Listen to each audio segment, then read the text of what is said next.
est arrivé premier devant Michael Schumacher et Mika Häkkinen, le coéquipier de Coulthard. Un triomphe donc pour Mercedes, alors que Jacques Villeneuve, parti en pole position, a dû abandonner assez vite. Yves Géniès, Joël Vaillant.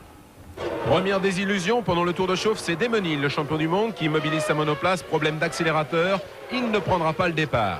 Quand le feu rouge s'éteint, Jacques Villeneuve, pourtant en première ligne, laisse filer Frentzen. Et dans la bousculade du premier virage, le grand favori, Villeneuve, poussé par Eddie Irvine, s'accroche avec Johnny Herbert. C'est terminé. Du coup, pour sa première course chez Williams Renault, Hens-Harald Frentzen est en tête d'un Grand Prix. Suivent David Coulthard, Michael Schumacher, Häkkinen, Alesi, Berger et Panis. Un Grand Prix marqué par une série impressionnante d'abandons. Eddie Irvine, puis Ralf Schumacher, le petit frère. Ils ne seront que 9 à l'arrivée. Jos Verstappen perd le contrôle de sa Tyrrell et termine dans le bac à sable. 16e tour, Fisichella part à la faute. Il n'y a plus de Jordan Peugeot en course.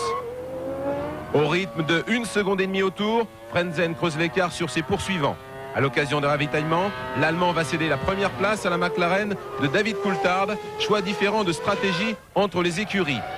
2 arrêts pour Williams, 1 pour McLaren. C'est le tournant du Grand Prix quand Frentzen perd de précieuses secondes au stand alors qu'il avait repris l'avantage.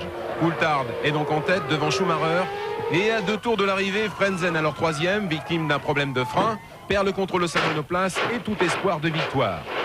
Melbourne marquera le grand retour de l'équipe McLaren qui n'avait pas remporté de Grand Prix depuis Adélaïde en 1993 avec le regretté Ayrton Senna.